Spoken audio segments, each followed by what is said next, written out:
اعوذ باللہ من الشیطان الرجیم بسم اللہ الرحمن الرحیم۔ آڈیو نمبر 144، تبوک کی آخری قسط۔ جب اسلامی لشکر تبوک کی طرف بڑھ رہا تھا تو اس کا گزر دیار سمود سے ہوا، یعنی ہجر کے علاقے سے۔ صحابہ کرام رضی اللہ عنہم نے وہاں کے کنویں سے پانی لیا، لیکن جب چلنے لگے تو نبی اکرم صلی اللہ علیہ وسلم نے فرمایا، تم یہاں کا پانی نہیں پینا اور اس سے نماز کے لیے وضو نہ کرنا، اور جو آٹا تم نے گوندھ رکھا ہے اسے جانوروں کو کھلا دو۔ ایک روایت میں ہے اونٹ کو کھلا دو، خود نہ کھاؤ۔ آپ صلی اللہ علیہ وسلم نے یہ بھی حکم دیا کہ لوگ اس کنویں سے پانی پی لیں جس سے صالح اسلام کی اونٹنی پانی پیا کرتی تھی۔ بخاری میں روایت ہے کہ جب نبی اکرم صلی اللہ علیہ وسلم ہجر یعنی دیار سمود سے گزرے تو فرمایا، جن مکانات میں گزشتہ اقوام کو عذاب دیا گیا وہاں روتے ہوئے داخل ہوا کرو، اگر تم نہیں رو سکتے تو وہاں داخل نہ ہوا کرو، کہیں ایسا نہ ہو کہ تمہیں بھی اسی عذاب میں مبتلا کر دیا جائے۔ پھر آپ صلی اللہ علیہ وسلم نے کجاوے پر بیٹھے بیٹھے اپنی چادر اوپر اوڑھ لی۔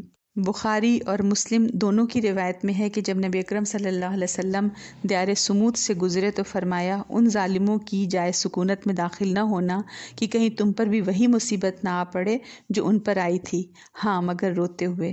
پھر آپ صلی اللہ علیہ وسلم نے اپنا سر ڈھکا اور تیزی سے چل کر وادی پار کر گئے۔ اس غزوے کے متعلق سورۃ توبہ کی بہت ساری آیات نازل ہوئیں۔ یہ غزوہ جزیرۃ العرب پر مسلمانوں کا اثر پھیلانے اور اسے تقویت پہنچانے میں بڑا مؤثر ثابت ہوا۔ اس غزوے کے بعد عرب قبائل جوق در جوق مدینہ آنا شروع ہو گئے۔ سن 9 ہجری کو عام الوفود کہا جاتا ہے، ایئر آف ڈیلیگیشنز۔ اس سال شاہ حبشہ نجاشی کا بھی انتقال ہوا۔ نبی اکرم صلی اللہ علیہ وسلم نے ان کی غائبانہ نماز جنازہ پڑھائی۔ نبی اکرم صلی اللہ علیہ وسلم کے تبوک سے واپسی کے 1 مہینہ بعد ہی نبی اکرم صلی اللہ علیہ وسلم کی بیٹی ام کلثوم رضی اللہ عنہا، جو کہ عثمان رضی اللہ عنہ کی بیوی تھیں، ان کا انتقال ہو گیا۔ آپ صلی اللہ علیہ وسلم نے عثمان رضی اللہ عنہ سے فرمایا، میرے پاس تیسری بیٹی بھی ہوتی تو اس کی شادی بھی میں تجھ سے کر دیتا۔ اسی سال عبداللہ بن ابی کا بھی انتقال ہوا۔ مرنا تو ہے سب کو، کل نفس ذائقۃ الموت۔ کتنا سنہرا موقع تھا، کتنے بڑے بڑے اجر حاصل کر سکتا تھا۔ کلمہ بھی پڑھا، نبی اکرم صلی اللہ علیہ وسلم کا ساتھ بھی ملا، مسجد نبوی میں پہلی صف میں کھڑے ہو کر نمازیں بھی پڑھیں۔ کتنا محروم، کتنا بدقسمت کہ پھر بھی صحابی نہ کہلایا۔ ہم رضی اللہ عنہ نہیں کہتے اس کے نام کے ساتھ۔ 4 دن کی بادشاہت کے لیے، 4 دن کی گلوری کے لیے، 4 دن کی ذاتی شخصی عظمت کے لیے کتنا بڑا نقصان ہے جو کہ اس نے اٹھایا۔ اسلام قبول کرنے کے 7 ہی سال زندہ رہا۔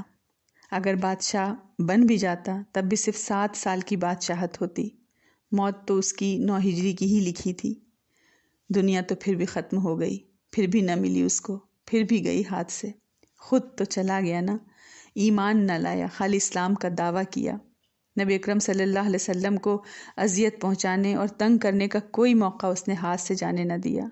اس کے باوجود رحمت للعالمین نے اس کے لیے اپنا کرتا عنایت فرمایا۔ جب اس کا بیٹا عبداللہ، جو کہ ایک مخلص صحابی تھے، مانگنے آئے، جب عبداللہ بن ابی کا انتقال ہو گیا تو اس کا بیٹا آیا کہ یا رسول اللہ، آپ میرے باپ کو اپنا کرتا کفن کے طور پر عنایت کر دیجئے۔ علماء نے اس کی کئی وجوہ بیان کی ہیں کہ جب وہ منافق تھا تو اس کے لیے آپ نے اپنا کرتا کیوں دیا۔ ایک یہ کہ عبداللہ بن ابی کے بیٹے کی دلجوئی کے لیے، کیونکہ وہ مخلص مومن صحابی تھے، اور آپ صلی اللہ علیہ وسلم نے فرمایا تھا کہ میری قمیص اور میری نماز اس سے اللہ کا عذاب نہیں دور کر سکتی، اور مجھے امید ہے کہ اللہ تعالیٰ اس کے سبب سے اس کی قوم کے 1000 آدمیوں کو اسلام میں داخل کرے گا۔